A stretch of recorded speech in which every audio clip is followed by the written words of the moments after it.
جو بعد میں قائد اعظم کے ہوا 70 سال، وہ قائد اعظم کی ویژن کے مطابق نہیں ہوا، اس لیے بچوں کو مایوسی، اور وہ ہمارا کیا تھا، میرا اور مجھ سے پہلے والے نسلوں۔ انہوں نے کہا مسٹر ماؤنٹ بیٹن، اگر دونوں ملکوں کے درمیان کل کو جنگ ہو گئی تو تم کس ملک کے گورنر جنرل ہو؟ اب آپ اس ویژن دیکھیں شخص کی، 1 سال کے اندر ہی میٹیریلائز ہو گئی، 1948 میں دونوں ملکوں کے درمیان جنگ ہو گئی۔ اس کو لیڈر کہتے ہیں ویژنری، اور اس کو کہتے ہیں اصول پسندی، اور اس کو کہتے ہیں دلائل سے جواب دینا، جس پہ ظاہر ہے ماؤنٹ بیٹن لاجواب ہو گیا کہ اگر 2 ملکوں کے درمیان جنگ ہو گئی تو میں کس کا گورنر جنرل ہوں گا؟ دونوں کا ہی۔ یہ جو پروپیگنڈا کیا جاتا ہے کہ ان کو اسلام کا پتہ نہیں تھا، یہ غلط ہے۔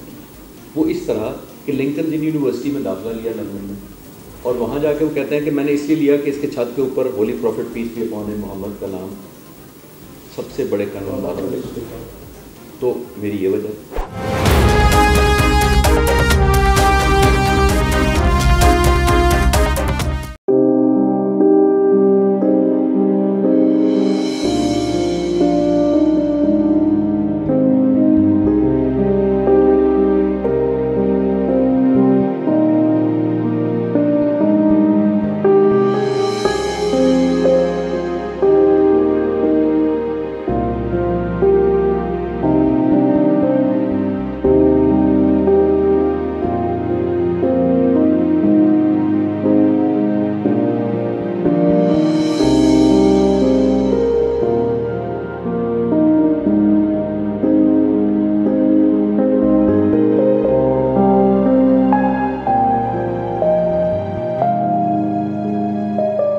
السلام علیکم ناظرین، میں ہوں نظر حسین محبوب اور آپ دیکھ رہے ہیں چینل ٹائم ٹی وی۔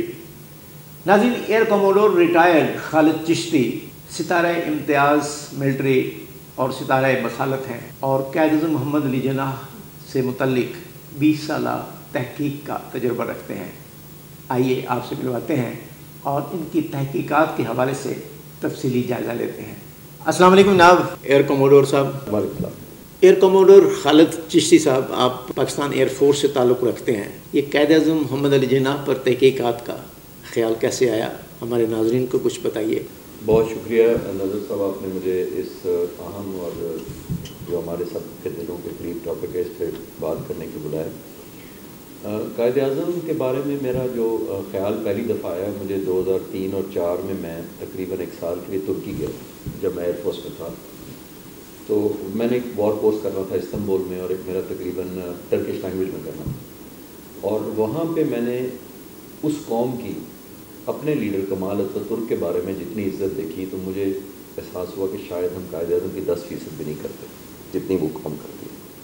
کوئی دفتر مکمل نہیں ہو سکتا جب تک اتاترک کی تصویر، اسکول، کالج، بینکس، یونیورسٹیاں کوئی مکمل نہیں کھلا سکتی اگر اتاترک کی تصویر نہیں ہے۔ مجھے یہاں تک لگتا تھا کہ شاید چھت کے لیے ضروری ہے کہ آپ پہلے تصویر لگائیں گے تو چھت ڈلے گا کسی بلڈنگ کا، اتنا ضروری تھا وہاں پہ۔ اس قوم کے پاس سینکڑوں تصویریں ہیں اپنے لیڈر کی، اور وہ ہر جگہ آپ کو نظر آتی ہیں مختلف تصویریں۔ تو مجھے احساس ہوا کہ قائد اعظم کی چند 1-2-4 تصویریں ہیں فٹ پاتھوں پہ مل جاتی ہیں نارکلی میں، لیکن اس کے علاوہ میں نے بچپن سے پڑھا اور دیکھا تھا یا سنا تھا کہ قائد اعظم اپنے زمانے کے سب سے ہینڈسم اور ویل ڈریسڈ اور اسٹائلش آدمی تھے۔ تو میں نے سوچا کہ وہ کہاں گیا اسٹائلش قائد اعظم یا محمد علی جناح؟ تو میں نے تہیہ کیا کہ میں واپس جا کر پاکستان ترکی سے اپنے قائد کے اوپر کچھ کام کروں گا، اور کم از کم ان کی صرف تصویریں ڈھونڈوں گا۔ میری خوش قسمتی یہ بھی تھی کہ میری جو پروموشن ہے to the rank of air commodore, جو میں جس سے ریٹائر ہوا، وہ ترکی میں رہتے ہوئے ہوئی تھی۔ مجھے اور زیادہ ایک فخر بھی ہوا اور ایک میں گلٹ بھی تھوڑا سا آیا دماغ میں کہ یار اسی قائد اعظم کے وسیلے سے میں اس رینک پہ پہنچا، اور یہ میڈل جو حکومت پاکستان نے آپ نے بتائے ہیں وہ بھی اسی شخص کی وجہ سے مجھے ملے، تو میں اپنا جا کے قرض کم کروں گا۔ میں نے واپس آیا تو میں نے ایئر فورس سے اجازت لی، اور تقریباً سروس میں رہتے ہوئے بھی تقریباً 10 سال تک آنے کے بعد بھی میں نے پھر ان قائد اعظم کی تصویریں اکٹھی کی جہاں سے مجھے ملتی تھی، آرکائیو سے، میڈیا ہاؤسز سے، پرسنل کنیکشن سے، جہاں سے مجھے ملی تھی۔ تو میں نے تقریباً 7 سال میں میرے پاس تقریباً اب کوئی 500 کے قریب قائد اعظم کی تصویریں ہیں، اور کوالٹی اور کرائٹیریا یہ تھا کہ وہ ہائی ریزولوشن کی، وہ گوگل کی چھوٹی چھوٹی تصویریں بھی ہیں۔ تو جب میں نے اکٹھی کر لی تو پھر مجھے احساس ہوا کہ یہ تو پھٹی پرانی تصویریں تھیں، لو کوالٹی تھی، لو ریزولوشن تھی، کسی کو دیمک لگا ہوا تھا۔ تو پھر میں نے ایک سافٹ ویئر سیکھا ہے، ایک ٹیچر رکھ کے فوٹو شاپ اور کورل ڈرا، پھر میں نے 2 یونیورسٹی کے لڑکے ہائر کیے اور میں نے تہیہ کیا کہ میں ان تصویروں کو ریکور کروں گا جو ہائی کوالٹی ڈیجیٹائز کر کے جو ڈیمیج ہوئی ہیں ان کو ریکور کروں گا. پھر میں نے اس کے بعد سوچا کہ جب یہ اکٹھی کر لی، جیسے بچپن میں کوئی نہیں اکٹھی کرتے تھے، اسی لیے اکٹھی کر لی، کوئی مقصد نہیں تھا مجھے پتا کیوں کر رہا ہوں میں تو ایئر فورس میں تھا. تو پھر میں نے سوچا کہ قائد اعظم کو بہت سارے لوگ کنٹروورشل بنانے پہ تلے رہتے ہیں، اندر بھی پاکستان کے اور باہر بھی، کہ مسلمان تھا تو شیعہ تھا کہ سنی تھا یا کیا تھا وہ. تو میں نے صحیح تہیہ کیا کہ ہم تو اچھا کہتے ہی ہیں زیادہ تر، لیکن مجھے یہ شوق ہوا کہ دنیا کے لیڈر، دنیا کا میڈیا کیا کہتا ہے قائد اعظم کے بارے میں. تو پھر میں نے تقریباً 200 کے قریب انٹرنیشنل لیڈرز کے ٹریبیوٹ اکٹھے کیے قائد اعظم کے بارے میں، جن میں چرچل شامل ہے، نیلسن منڈیلا شامل ہے، ہیری ٹرومن امریکہ کا پریزیڈنٹ شامل ہے، بل کلنٹن شامل ہے. جب وہ اکٹھے کر لیے تو پھر مجھے خیال آیا کہ قائد اعظم کی میں بکس پڑھتا رہتا تھا تو اسٹوریز اکٹھی کرتا ہوں جو قائد اعظم کو اینیکڈوٹس جو ہوتے ہیں، جو چھوٹے چھوٹے واقعے ہوتے ہیں، جس سے ظاہر ہوگا کہ وہ کتنی انٹیگریٹی تھی، ایمانداری کتنی تھی، سیلف لیسنس کتنی تھی، ایز اے اسٹیٹس مین کیسے تھے، فیملی کے ساتھ کیسے، اپنی بیوی اور بیٹی کے ساتھ کیسے تعلقات. تو یہ سارا میں نے اکٹھا کرنے کے بعد آپ جیسے دوستوں نے کہنا شروع کیا کہ اب اتنا اکٹھا ہو گیا تو کیا کرو گے اس کا. تو پھر مجھے بڑی انویٹیشن لوگوں نے ملنا شروع کر دی. میں اس وقت ایئر فورس میں تھا تو مجھے فورسز میں ہی، پاکستان آرمی میں اور نیوی میں اور ایئر فورس میں یہ انویٹیشن آنا شروع ہو گئی. میں لیکچر دوں تو پھر میں لیکچر دینا شروع کر دیے اور ٹاپک تھا میرا the untold and unseen of Mr Jinnah. الحمدللہ آج بھی میں پچھلے 20 سال سے تقریباً یا 18 سال سے لیکچر دے رہا ہوں اور میرے لیے ہمبل پرائڈ یہ ہوتا ہے کہ میری شرط ہوتی ہے کہ میں اس کے پیسے نہیں لوں گا. ویسے میں لمز میں پڑھاتا ہوں، باقی جگہوں پڑھاتا ہوں تو ظاہر ہے پیسے لیتا ہوں، لیکن یہ ایک واحد سبجیکٹ ہے جو میری شرط ہے کہ بغیر پیسوں. 2018 میں الحمدللہ میرا وائس آف امریکہ نے میرا انٹرویو بھی کیا اور پھر مجھے انویٹیشن بھی آئی امریکہ سے پاکستانیوں نے، شاید وہ انٹرویو سن کے یا ویسے. تو 2018 میں پھر میں UK USA اور کینیڈا گیا تھا یہی ٹاپک پہ لیکچر دینے کے لیے. تو یہ میرا چھوٹا سا ایک ہمبل کنٹریبیوشن ہے as a humble ایڈمائرر of Quaid Azam. Quaid Azam کو پاکستان بنانے کی ضرورت کیوں محسوس ہوئی؟ شاہ صاحب یہ اس کے لیے میں آپ کے نوجوان بچوں سے کہوں گا کہ گوگل کریں اور بادشاہی مسجد ٹائپ کریں. 1799 بادشاہی مسجد آپ کے سامنے جو تصویریں آئیں گی اس بادشاہی مسجد کے گنبد نہیں ہیں اور بچے سوچتے ہیں کہ شاید یہ انڈر کنسٹرکشن مسجد کی تصویر ہے. ایسا نہیں ہے. 1800 عیسوی میں انگریزوں اور سکھوں کے درمیان لڑائی ہوئی لاہور پر قبضے کے لیے، جہاں میجورٹی مسلمانوں کی تھی. سکھوں اور انگریزوں کی اس لڑائی کے دوران اس شک کی بنیاد پر کہ اس مسجد کے میناروں پر توپیں گاڑی گئی تھیں اور وہاں سے دشمن پر حملہ ہو رہا ہے، زمین سے توپوں سے فائر کر کے ان مسجدوں کو، مسجد کے گنبدوں کو شہید کر دیا. سکھوں کا قبضہ ہو گیا لاہور پہ 1800 میں اور تقریباً اگلے 50 سال تک سکھ حکومت رہی لاہور پر. 1800 کے درمیان میں انگریزوں نے قبضہ کر لیا. جب سکھوں کا قبضہ ہو گیا تو نہ اس مسجد میں اذان ہوئی نہ اذان ہوئی. اس کو ملٹری کنٹونمنٹ میں مسجد کو کنورٹ کر دیا گیا. جو لائبریریاں تھیں ان کو بیرکس میں کنورٹ کر دیا گیا، گھوڑوں کا استقبال بنا دیا گیا. تو جب میں اکثر لوگوں کو یہ کہتا ہوں کہ اس کے بعد 70 سال اور گزر گئے انگریزوں کی حکومت میں تو یہ مسجد کی وہی حالت رہی. 1930 میں بہت سارے جو انفلوئنشل بااثر کچھ مسلمان تھے انہوں نے انگریزوں سے کہا کہ ہماری مسجد کی بہت بدبودی ہو رہی ہے تو آپ اس کی رینوویشن کرا دیں. تو انگریزوں نے کہا کہ اس مسجد کی حالت اتنی خستہ ہو چکی ہے کہ اس کو ایک گو میں نہیں کیا جا سکتا، ہم ہر سال فنڈ ریلیز کریں گے جیسے بجٹ میں ریلیز ہوتا ہے تو اس پہ یہ مسجد آہستہ آہستہ رینوویٹ ہوتی ہے. اور نوجوان نسل کو حیرانگی ہوگی یہ سن کر کہ جو مسجد کی آج حالت ہے رینوویٹڈ اور خوبصورت، یہ 1960 میں مکمل ہوئی تھی پاکستان بننے کے 13 سال بعد. یہ ہماری عبادت گاہوں کا حال تھا. تو میں کہنا ثابت کرنے کی یہ کوشش کر رہا ہوں آپ کے نوجوان بچوں کو خاص طور پہ یا ویورز کو کہ جب آپ محکوم ہوتے ہیں تو آپ کی عبادت گاہیں اس طرح کی ہوتی ہیں اور جب آپ خود حاکم یا آزاد ہوتے ہیں تو آپ کی عبادت گاہیں. یہ ایک سمبل ہے. لاہور شالمی بازار میں 99% دکانیں ہندوؤں کی. اس زمانے میں یہ سوڈا، کولڈ ڈرنک، جوسز اور ٹنز اور نہیں ہوتے تھے. مسافر پورے پنجاب سے شاپنگ کرنے، تھوک کا سامان خریدنے اسی بازار شالمی آتے ہیں. اور شالم مارکیٹ کے اندر آپ سوچئے کہ جو پانی پلانے کا واحد سورس ہوتا تھا وہ دکاندار خود ہوتا تھا. جب وہ دکاندار ہندو گاہک کو پانی پلاتا تھا وہ ایک کٹورے میں دیتا تھا، چاہے وہ مٹی کا ہو یا پیتل کا ہو. جب مسلمان کو دیتا تھا تو ایک بانس کے ذریعے ٹرانسفر کرتا تھا کہ وہ برتن ناپاک نہ ہو جائے. ہمیں پاکستان اس لیے چاہیے کہ ہمارا یہ اسٹیٹس ہے. آپ بزرگوں سے پوچھئے ریلوے اسٹیشن کے اوپر جو واٹر ٹیپس ہوتے ہیں, ٹوٹیاں جس کو پانی کہتے ہیں, اس کے اوپر لکھا ہوتا تھا ہندو واٹر مسلم واٹر, کیونکہ جس ٹوٹی سے یا ٹیپ سے مسلمان پی لے گا وہ دوسرا نہیں پی لے گا. یہ کیونکہ ہم بچوں کو بتاتے نہیں ہیں کہ یہ کیا تھا, تو ہم کہتے ہیں آج کل کے بچوں میں اور بہت سارا میڈیا نے فیشن بنا لیا یہ کہنے کا کہ کیا ہوتا اگر ایک جیسے رہتے, ایک جیسے گانے ہیں, ایک جیسے کھانے ہیں, ایک جیسے فلمیں ہیں, ایک جیسے سب کچھ ہے, تو فرق کیا پڑا. جو بعد میں قائد اعظم کے ہوا 70 سال, وہ قائد اعظم کی ویژن کے مطابق نہیں ہوا انفارچونیٹلی, اس لیے بچوں کو مایوسی ہے. اور وہ ہمارا کیا کرا ہے, میرا اور مجھ سے پہلے والی نسلوں قصور ہے. اس میں اس نوجوان نسل کا کوئی قصور نہیں کہ ہم کو پاکستان نہیں دے سکے جو قائد اعظم نے جس مقصد کے لیے یا جس ویژن کی بات. تو میں یہ عرض کروں کہ پاکستان ہمیں اس لیے چاہیے, تھوڑا سا بچوں کو وہ جھلک دکھانی چاہیے ہمیں کہ پاکستان اس طرح کا تھا یا ہندوستان اس طرح کا تھا. جی خالد صاحب, لارڈ ماؤنٹ بیٹن نے پارٹیشن کے وقت قائد اعظم محمد علی جناح کو پاکستان کا پہلا گورنر جنرل بنانے کی خواہش کا اظہار کیا تھا. کانگریس تو مان گئی لیکن قائد اعظم محمد علی جناح نہیں مانے. اس کا سبب کیا تھا؟ دیکھیے, جون 1947 میں یہ طے پا گیا کہ یہ ہندوستان جو اس وقت کا تھا وہ ڈیوائڈ ہوگا ان دو ملکوں کے درمیان, ایک پاکستان ایک ہندوستان.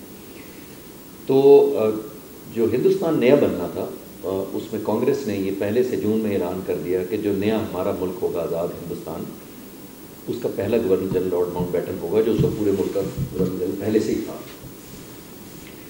قائد اعظم کو اس نے بلایا ماؤنٹ بیٹن نے, اور اس نے کہا کہ آپ بھی اعلان کریں کہ آپ کے ملک کا بھی گورنر جنرل میں ہوں گا, یعنی دونوں ملکوں کا گورنر جنرل میں ہوں گا, آپ سیاسی اور پولیٹیکل حکومت آپ خود کر لیں. قائد اعظم نے سوچنے کے بعد انکار کر دیا, اور میں نے بڑی ریسرچ کی اس ٹاپک پہ کہ کیا وجہ ہوئی ہوگی قائد اعظم نے کیوں انکار کر دیا کہ گورنر جنرل, جبکہ لارڈ ماؤنٹ بیٹن نے کہا کہ آپ کو ہم آزادی دے رہے ہیں اور میں برٹش امپائر کو بتا چکا ہوں کہ میں دونوں ملکوں کا گورنر جنرل میں ہوں گا, تو یہ میرے لیے بڑی شرمندگی کا باعث ہے جو آپ کا انکار جو ہے. میری ریسرچ اور ہمبل تحقیق کے مطابق دو وجہ سے قائد اعظم نے انکار کیا. ایک وجہ یہ تھی کہ قائد اعظم کو اپنی ٹی وی کا پتہ تھا جو انہوں نے کسی کو نہیں بتائی. انہیں پتہ تھا کہ میری زندگی گنی جا چکی ہے. وہ بعد میں ہمیں پتہ چلا کہ اللہ تعالیٰ نے 13 مہینے ہی مہلت دی پاکستان بننے کے بعد, لیکن اس کو خود قائد اعظم کو پتہ تھا کہ میری زندگی کے دن گنے جا چکے ہیں. اگر یہ میں نے گورنر جنرل ماؤنٹ بیٹن کو ہی بنا دیا تو میری زندگی کے بعد لیڈرشپ اتنی اسٹرانگ نہیں ہے جو پریشر سٹینڈ کر سکے, اور یہ گورنر جنرل جو ہے وہ دونوں ملکوں کو اکٹھا کر دے گا میرے مرنے کے بعد. یہ نوجوانوں کو سمجھانے کے لیے میں سمپل ایسے بتاتا ہوں کہ جیسے سعودی عرب کا بادشاہ اعلان کرے کہ اگلے مہینے سے سعودی عرب 2 حصے ہوں گے, ایسٹ ہوگا اور ویسٹ ہوگا, اور سال بعد کہے کہ نہیں مجھے یہ تجربہ پسند نہیں آیا, ہمارا پھر دوبارہ ہم یہ یونین ہو جائیں گے, تو وہ ہو جائے گا. تو قائد اعظم کو یہ فیل تھی کہ اگر گورنر جنرل وہی ہوا, برٹش ہوا, تو میرے جانے کے بعد یہ پھر ملک اکٹھا کر دیا جائے. ایک بات یہ, اور کیونکہ بیرسٹر تھے اور ذہانت کی کمال کی تھی کہ دلیل کے علاوہ بات نہیں کرتے. آپ سوچیے کیا جواب دیتے ہیں. یہ تو میں نے ریسرچ کے مطابق پایا, لیکن جو قائد اعظم نے کچھ ماؤنٹ بیٹن کو کہنا بھی تو تھا, وہ یہ تو نہیں کہہ سکتا کہ مجھے ٹی وی اور تم اکٹھا کر دو. قائد اعظم نے اس کو بڑا زبردست انگریزی میں پوچھا. انہوں نے کہا مسٹر ماؤنٹ بیٹن, اگر دونوں ملکوں کے درمیان کل کو جنگ ہو گئی تو تم کس ملک کے گورنر جنرل ہو؟ اب آپ اس ویژن دیکھیں شخص کی, 1 سال کے اندر ہی میٹیریلائز ہو گئی. 1948 میں دونوں ملکوں کے درمیان جنگ ہو گئی. اس کو لیڈر کہتے ہیں ویژنری, اور اس کو کہتے ہیں اصول پسندی, اور اس کو کہتے ہیں دلائل سے جواب دینا, جس پہ ظاہر ہے ماؤنٹ بیٹن لاجواب ہو گیا کہ اگر 2 ملکوں کے درمیان جنگ ہو گئی تو میں کس کا گورنر جنرل ہوں گا, دونوں کا ہی. تو یہ ویژن تھی لیڈر کی جس کی وجہ سے وہ نہیں مانتے. جی خالد صاحب, ہم تو قائد اعظم محمد علی جناح کو بڑا لیڈر مانتے ہیں, کیا دنیا کے دوسرے لیڈر بھی ان کی عزت و تکریم اسی طرح کرتے ہیں؟ میں نے شروع میں اس کیا کہ میں جب قائد اعظم کے بارے میں پڑھا اور لکھا جتنا تھوڑا سا, تو وہ مجھے احساس ہوا کہ ہم تو قائد اعظم کو مانتے ہیں, تو دنیا کیا سمجھتی ہے وہ بھی بڑا امپورٹنٹ ہوتا ہے. مجھے نہیں پتہ تھا. اکتوبر 1946 میں ٹائم میگزین نے قائد اعظم کو ٹائٹل پہ ان کی تصویر ڈالی. دنیا میں آپ سب سے بڑا ٹریبیوٹ وجے لکشمی پانڈے, یہ نہرو کی بہن تھی, پہلی ڈپلومیٹ تھی اور یونائٹڈ نیشن میں ایمبیسڈر تھی ان کی انڈیا کی طرف سے. انہوں نے بڑے خوبصورت کہا, انگریزی میں کہتی ہیں, وہ کہتی ہیں of Muslim League had 100 Gandhis and 200 Abul Kalam Azad there would have been no Pakistan. However, if Congress had only one Jinnah, India would not have been divided. یعنی کہ سب کے اوپر یہ شخص بھاری تھا, اگر یہ ہوتا تو ہندوستان ڈیوائڈ نہ ہوتا. اتنا پاورفل انفلوئنس ہے پرسنالٹی.